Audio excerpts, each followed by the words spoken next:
Hi, welcome to our DataFest presentation on the New Manhattan Financial District. I'm Natalia Araújo do Carmo, and I'm a junior neuroscience and behavior major and data science minor at Notre Dame. I'm Matthew Seiler, and I'm a junior business analytics and applied computational math and stats major. And we believe there is a new financial district emerging in Manhattan. Manhattan is the most important financial hub and the most important financial city in the world. Being in Manhattan is the dream of virtually every financial service company. However, deciding where to open up a new office there is not as simple as it may seem. In other major US cities such as San Francisco, Seattle, and Boston, most financial companies are signing new leases in the city's financial districts. If a company is looking to expand from there to Manhattan, it could be easy to think that they should just go to the financial district, where Wall Street is located. But what we see in Manhattan is a different trend.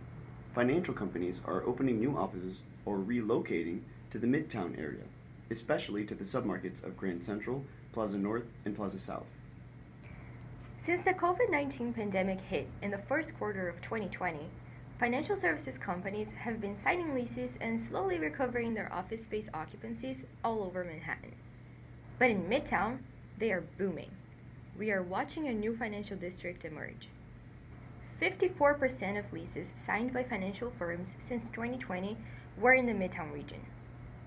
In this animated visualization, you can see how the total number of commercial leases in the financial services industry rises a lot more in the Midtown region of Manhattan between 2020 and 2024. This trend is in great part due to financial firms that were already established in the Manhattan market choosing to relocate to Midtown. Together, Grand Central, Plaza South, and Plaza North received 43% of all relocations of financial firms in Manhattan. In comparison, the financial district only received 3% of the relocations. It is important to note that there are probably already a good number of financial services firms located in the financial district, but those outside of the financial district are not choosing to move there. We believe at least part of the reason behind the shift can be attributed to the lifestyle changes caused by the COVID-19 pandemic. During the pandemic, most workers were forced to start working remotely. Despite the awful circumstances, they discovered that the workday can be a lot less stressful when long commutes through the crowded public transportation or busy streets of Manhattan are eliminated.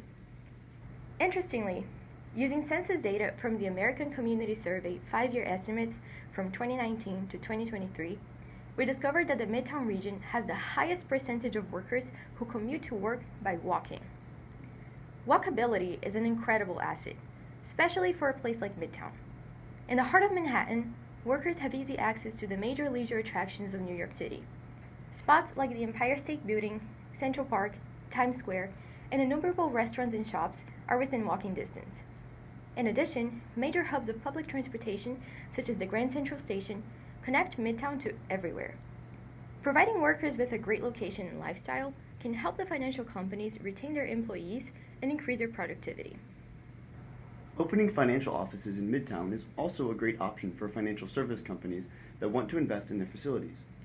The vast majority of leases signed by financial firms in Plaza North, Plaza South, and Grand Central were in high-quality buildings, contrasting with other areas in Manhattan. Despite the concentration of high-quality buildings, the rent remains on the lower side of the general Manhattan area. Therefore, relocating to Midtown could be a way to improve facilities while reducing rent costs. While it is logical to assume that firms are moving from lower quality facilities to higher quality ones, we cannot confirm this without data on previous leasage, which brings us to our limitations. One of the limitations we faced in our analysis was that the data contained a lot of missing values, since leasing information is not publicly disclosed. Thus, we decided to focus on leases of at least 10,000 square feet, as they included the most complete data. Another important caveat is that we only have information about leases signed between 2018 and 2024. Our biggest limitation is that we don't have any data about previously existing leases, so we have no way of fully confirming that the trends we observed were caused by the pandemic.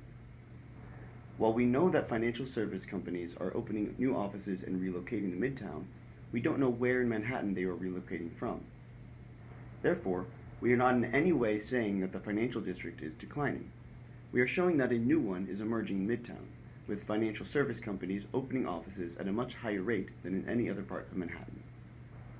To conclude, some recommendations we have for Savills are that financial service companies who are planning on expanding into the Manhattan market should be made aware of the wave of financial firms moving to Midtown. This is not to say that we recommend going to Midtown over the financial district, but that Midtown is worth considering as a rapidly growing hub for financial services.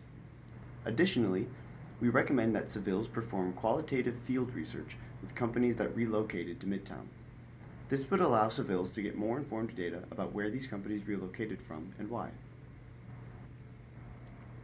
We would like to thank Savills for providing the official datasets for this DataFest, as well as the U.S. Census Bureau for the American Community Survey 5-year estimates from 2023. We would also like to thank the mentors for all the insight and advice they offered us throughout this process. Thank you.